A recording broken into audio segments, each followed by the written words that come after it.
Thank you. Well, this has been a year of record-breaking heat. In fact, on a global scale, summer 2024 is setting up to be the hottest on record. In addition, we're seeing some of the costliest damage in recent years from wildfires. So how can you be prepared for these extreme weather events? Joining me now is Weather Trends 360 CEO Bill Kirk to discuss. Bill, good morning. Good to see you. Howard Jr., nice to be here. Well, first of all, I'd love for you to explain what exactly Weather Trends 360 does and why you are known as the original Captain Kirk.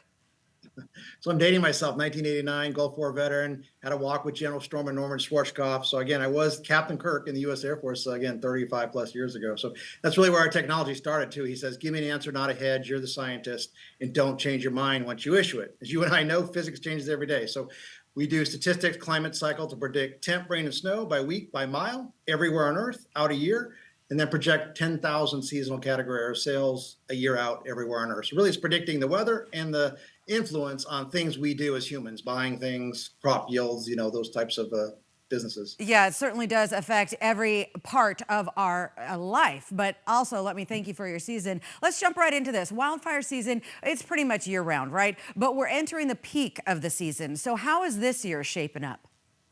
Yeah, so what we got to look at is the previous situations, right? So the last couple of winters in the West, as you recall, California had some of the wettest, snowiest winters on record the past 2 years, right? That underbrush grows under that environment. Every year you naturally dry out in your spring, summer months.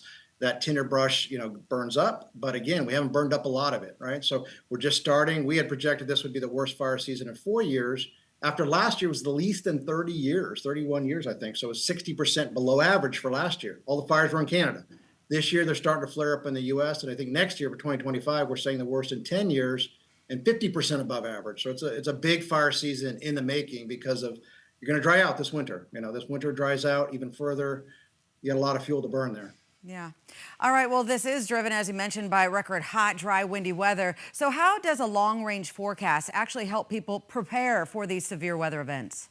Yeah, so our core business is predicting temporary and snow, but from that we can predict other things like hurricanes and fires and floods. So this year, for example, we had the worst flooding in 31 years. Projected that, right? We said the hurricane season would be extremely active. We're getting our fourth landfalling hurricane here with Francine here today, right? So, and that's just starting. We think the hurricanes will be even more epic. So really it's beyond just the severe weather. It's the predicting the sensible things. Like here in the Northeast, we've had the coldest start to September, the first 11 days in 40 years, actually 31 years. For last year was record hot, right? So we didn't buy all the stuff we did last year. And this year we're buying the coats and the gloves and the cool stuff. So whereas you're still very hot, obviously in Phoenix. So understanding that influence, is kind of what we try to help big Fortune 500 companies plan, a year out. And before we let you go really quickly, how has our ability to provide those long-range models changed over the years? Yeah, unfortunately, everyone's still thinking like you and I do as physicists, right? So physics doesn't work, right? The science is not there. So we got to think like we did 35 years ago with Schwarzkopf, statistics and climate cycles. You're hearing about some of them, La Nina, but there's dozens that need to be factored. So yeah, folks are trying, but we got a little bit of a head start here at Weather Trends 360. Yeah, and I always love reading clouds. I learned to read clouds from farmers. They earn their keep from reading clouds. Granted, it's not a long-range forecast, but it's never wrong. All right, Weather Trends 360 CEO Bill Kirk, thanks so much for your time today. See you. So interesting.